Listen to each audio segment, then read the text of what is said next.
Hello there, fellow Wallalo warriors, and welcome to game number 1 here between gwfe, I hope I pronounced that right, and thylomeR. These guys are playing in round 1 of the ZeroEmpires Invitational, and this game, or this set of games, was not streamed, so I thought I would cast the recorded games, just so we have every game with some commentary over it during the tournament. Now, if you've not been following the tournament, you can actually find out more on the website, link and all that below, but basically, yeah, it's a 64-man 1v1 tournament played in the Forgotten Empires, and game 1 right here is on Acropolis. And, well, I hope we have a good game. I have not seen these games yet, so who knows what is in store. Ratings-wise, well, gwfe is 2004 rating on Age of Empires 2 HD, which is, you know, pretty good on the HD scale. That makes him the favourite for this matchup. thylomeR is 1804, so he's a full 200 points shy of gwfe's score. But I've heard that these are fairly close games. We will see. But bear in mind that rating is not the sole indicator of a player's skill. You know, if someone plays team games all the while, they're definitely going to have a bit of a disadvantage against someone who plays 1v1 all the while, even if they are lower rated. So, yeah, I mean, I've got the game on fast speed at the moment, as I don't know how long it's going to take, and obviously, you've seen the Dark Age millions of times before. I just want to point out as well, it's currently something like 3:30 AM in the morning here, so I'm going to have a little bit of a chilled out, relaxed commentary. I'm not going to be shouting or anything like that, because Hannah is asleep in the other room, and I don't want to wake her up. That would not be pleasant for her, as she has work in the morning. So, Slavs are the mirror civs here, and you know, Slavs are one of the, I think, most interesting civilizations in AOF. You may agree, you may disagree, but I do like the Slavs. I think they're one of the most difficult to play, but I also think they're possibly one of the most rewarding. They are a siege civilization. I believe it's infantry and siege, but their siege is really fantastic. They do have pretty much every upgrade available, and I would have to double check their unique text, because this is AOF and they do get extra stuff, and obviously this is a civilization I am not too acquainted with compared to others from AOC.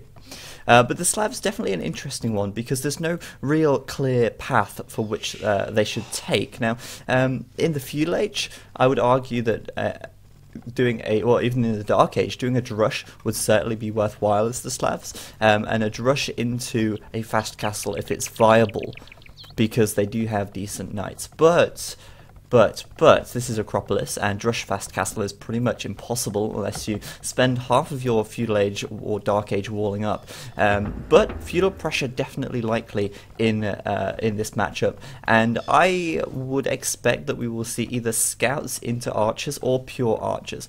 Now, I think for the Slavs in the Castle Age, it's definitely a better idea for them to go with knights. Now, the Slav knights do benefit from bloodlines and full upgrades, so doing the knights in the the Castle Age for the Slavs is a good idea.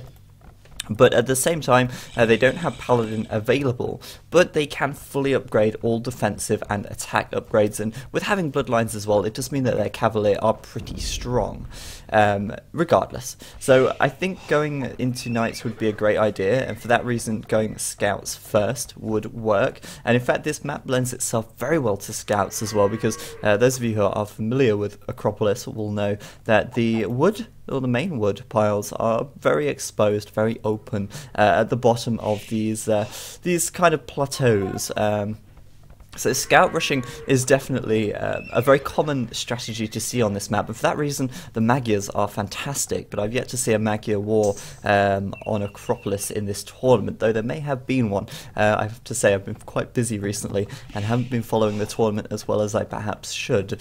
But yeah, I think we should have a quick look at the map a little more as this scout rush starts to come in. The first thing gwfe's doing here is adding in some spearmen onto his wood lines, and of course that is a defensive measure so that any raiding that comes in from any scouts can be negated. He probably does see, yeah, that there is a stable there, so he knows what to expect, which is all well and good.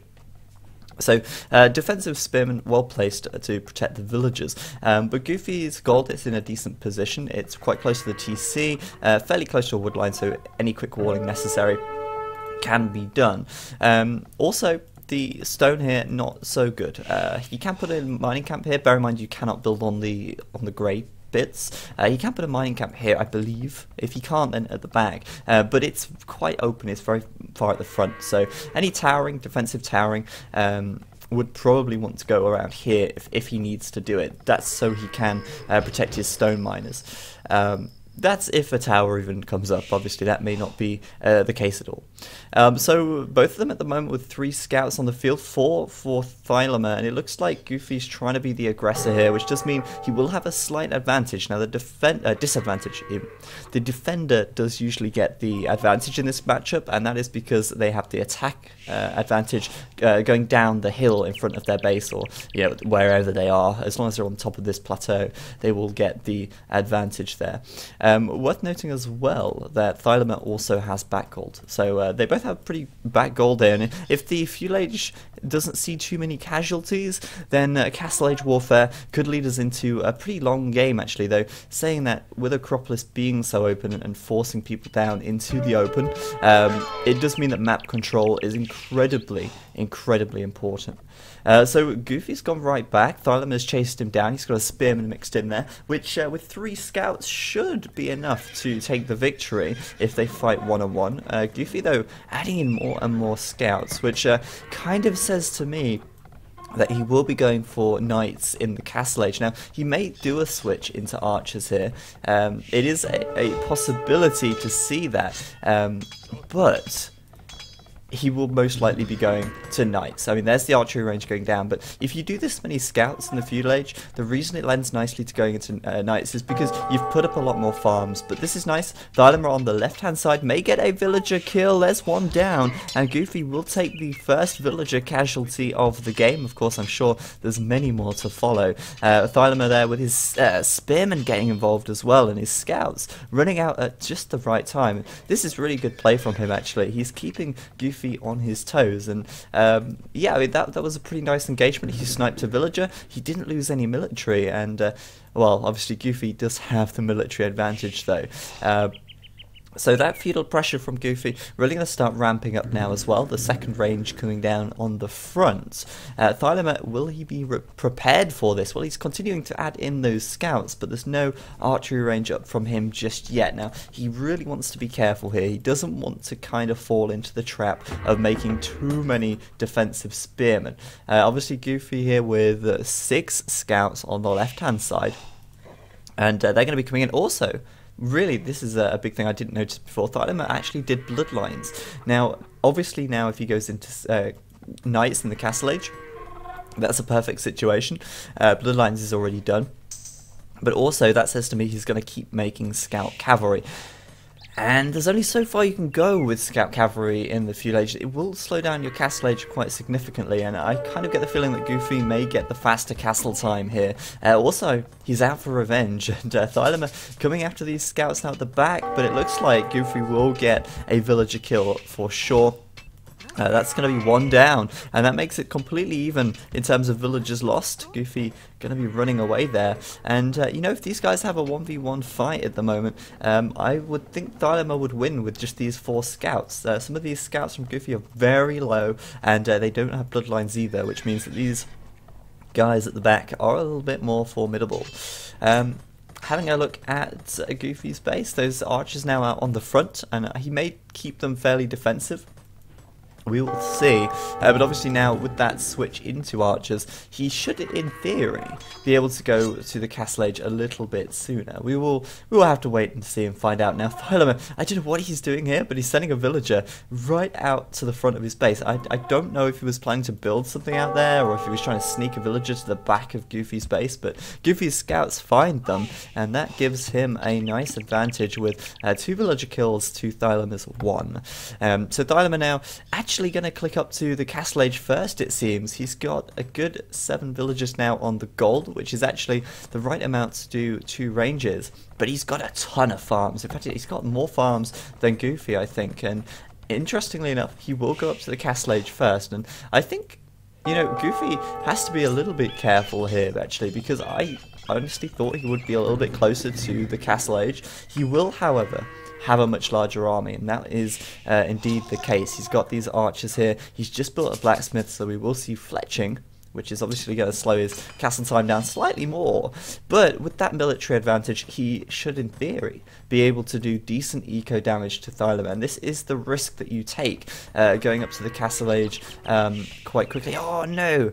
thylomeR's forgot his blacksmith. This is a really, really critical mistake, a huge error. That's going to slow his castle time down further. He's got 1,100 food almost in the bank here, 350 gold, and he's not clicked up because he forgot that blacksmith there. That's really unfortunate. And in fact, he's got a lot of resources in the bank now as well, and not really investing it too much into military. Scouts at the back getting another villager kill though.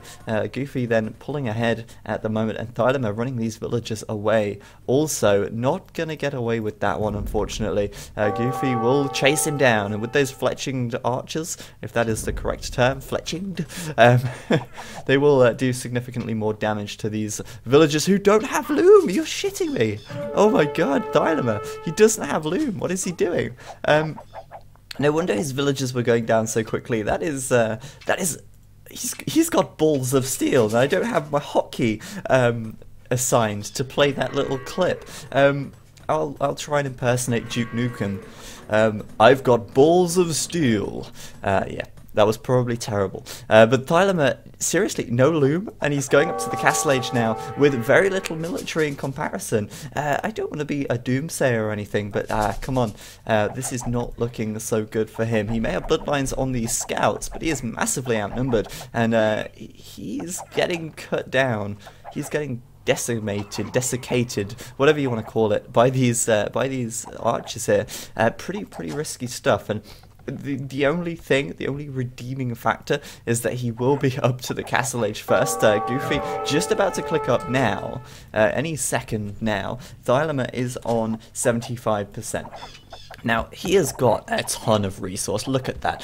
1,100 food, 389 gold. There is no shortage of resource for thylomeR at the moment. He is living in a land of plenty, but he's not investing it, and he's waiting for the Castle Age. And I think this is one of the traps that people can fall into. They realise that, yes, the Castle Age is an incredibly strong age to be in, especially when your opponent is feudal. But if you are so heavily outnumbered, and if you take the risk and go castle too quickly, then your opponent will outmass you, and they will cause a lot of problems. Now, of course, thylomeR will go straight into knights, but he's been pushed away from the gold, which is going to give Goofy a big advantage now. Well, not a big advantage, but it will help him, definitely, due to the fact that... due to the fact that once these knights have used the gold that he has, there will be no more. Also, thylomeR's going to lose villagers over here to these scouts even faster. Jeez, yeah, these villagers go down too quickly for comfort. He could afford loom, but he's just totally forgot. Now, that is a little bit concerning. You've got to notice at this stage that your villagers are dying way too quickly, surely. But he's getting out some knights, he's got bloodlines, he's got +1 attack. He's trying to get enough out so that he can actually push this attack away. But Goofy now already done the damage, and I think by the time thylomeR even manages to get out of this situation, i.e. break away from his base and push Goofy back, Goofy will be up to the Castle Age. In fact, Goofy's going to be up to the Castle Age even sooner than that. So, yeah. Bear in mind as well, guys, this is the first round of the tournament. Now, the first round of the tournament generally has the least balanced games because it is seeded by ranking, which by ELO even. So that means that the highest ELO in the tournament plays against the lowest ELO of the tournament in the first round. So there's much larger ELO differences at this stage of the tournament, and that is purely because sorry, I was just getting distracted by that fight there. I was like, should I say something about this fight or not? But no, the reason that the seeding is done like that is so that you don't have high-rated players fighting in the first round. So if, for instance, the top 2 players of the tournament, by rating, played in the first round, then it kind of doesn't work, because when you get to the later stages of the tournament, that is when the better players should be playing. If for instance the second seed gets knocked out in the first round, then the final game is probably going to be a pretty easy game for the top seed to win. So that is why tournaments are seeded that way, if you were wondering why that is the case. But thylomeR here making a little bit of a comeback with these knights. He's definitely doing some damage, not enough though. gwfe now with this crossbow upgrade done. He doesn't have any defense upgrades, but that doesn't really matter at this stage. It's all about pure damage output. Bodkin arrow would certainly be a little bit more favourable for him, and well, he's going straight into knights as well, which is, I think, the correct decision as the Slavs. I think they play fairly similar to the Franks, almost, sort of, I guess, or even maybe the Celts. In fact, I think the Celts is a better example of what they play similarly to, because the Celts are also a siege civilization. But if you're playing as the Celts,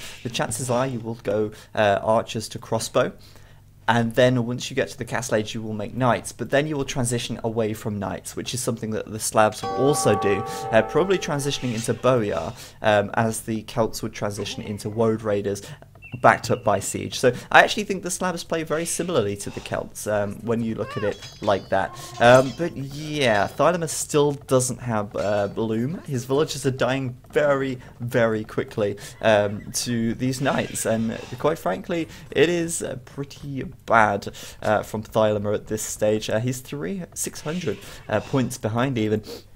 And I think gwfe now may start to pull ahead a little bit too rapidly for thylomeR to even have the chance of coming back. Now, upgrades are in favour of thylomeR. I don't know why he ran there. He could have won that fight, but gwfe coming in with more knights now as well. We've got... yeah, 2 stables out from him, so that's 2 knights at a time. He's got his second TC up and running. Third one probably going to be on the way fairly soon, but he's got that one covering the gold here, which is a great idea. And I don't know why, but thylomeR missing that loom upgrade is costing him so much. He has lost way too many villagers at this stage. These villagers on the right here completely unprotected as they run towards the TC, and thylomeR on 46 population against gwfe's 74. gwfe having a pretty nice game actually. He's played this almost identically to what I would have thought, and it's worked out pretty well for him. Second TC is up for thylomeR actually. I thought that was his second down here, but that's actually his third. I think perhaps investing too quickly into his TCs. Now thylomeR can keep pumping out the knights. He's got a lot of villagers on gold. But the problem is he's lost way too many villagers to kind of compensate at this stage for the fact that he's sunk a lot of resources into eco and not a huge amount into military. I've not seen him do any military damage, eco damage to gwfe for a while. So gwfe will really be pulling ahead, not only in economy but also in military, because thylomeR really doesn't seem to have his foot on the gas of military production. I think mostly that is due to him stopping military production in the Feudal Age. You see, the main difference in the play here is that thylomeR did the scouts and then he stopped military production and went Castle Age. Whereas gwfe did the scouts, he went into archers, and although he was slower to get up to the Castle Age, he managed to do eco damage to thylomeR, and he managed to not only do the eco damage but gain the map control, which meant that when he did eventually get up to the Castle Age, even though he was slower, he still managed to hold thylomeR in his base for long enough that he could then keep the advantage effectively. But yeah, thylomeR has lost way too much here. Though saying that, he did get a little bit of a comeback. Well, not a comeback. He got a little bit of revenge against gwfe's crossbows there. Of course, crossbows being much weaker than knights in a 1v1. These knights looking pretty good for gwfe as well. +1/+1. No +2 for either of them yet. They are even on upgrades, but yeah, gwfe is doing the damage that he needs at this stage, and I'm going to speed things up slightly because I believe that it is over. If it is not over, it is the comeback of the century, that is for sure. thylomeR heading out with a little bit of a counter-attack, a risky one because he doesn't have anything to defend back at home as gwfe wrecks his eco. But he's coming into the back, looking to find some villagers. Now he may pick some villagers off on this main gold, that is definitely a possibility, but with having extra HP and defense upgrades on your villagers, it does make them last a little bit longer. gwfe finally losing some eco here, and actually he's not responding to that very quickly. He could send these knights over now, or even garrison these villages inside the TC. That would be a good idea. But yeah, gwfe's done, as I say, way too much damage to thylomeR's eco, and I think thylomeR's eco going to be a little bit imbalanced very soon as well. He has a lot of villagers gathering gold. I mean, what is that? That's too many villagers gathering gold. Let's put it that way. I'm not going to count, but that is too many, quite frankly, compared to how many farmers he has. Now, if we actually have a look, I'm sure there's a way. There we go. That's the one. How many years have I been playing this game and I still don't know which button does what?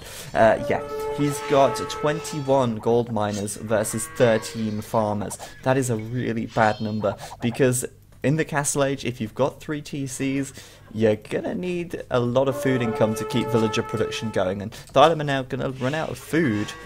Even if he doesn't run out of food to make villagers, he'll run out of food to make knights, and he's going to have a huge pile of gold building up very shortly.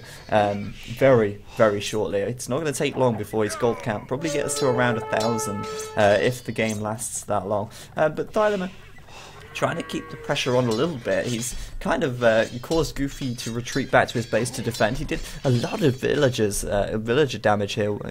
I don't want to count every corpse, but I would estimate about 10 or more.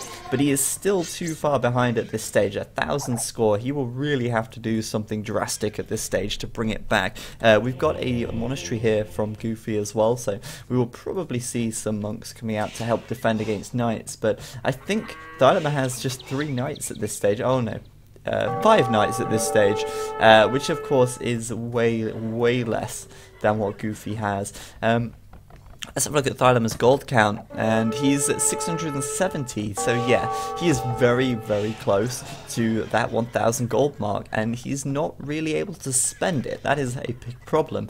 Also, he's putting up a market now. He will possibly buy resources, which is never a good idea, and never a good situation. If you're at the point where you have so much gold that you're buying resources, just change your villagers' tasks. Don't have so many villagers taking gold, and switch them to something else. Switch them to farms, switch them to wood to build the farms, and then you don't have to worry about getting a bad exchange rate at the market. But yeah, gwfe, well, thylomeR still doesn't have loom. I just don't understand it. I mean, maybe the pressure's getting to him, but that is a huge mistake to make. These knights though, +2/+2 from gwfe now. They can sit under that TC a little bit, take a little bit more damage as well, and I think gwfe now probably well, ready to deal the finishing blow. He's got a siege workshop up at the front.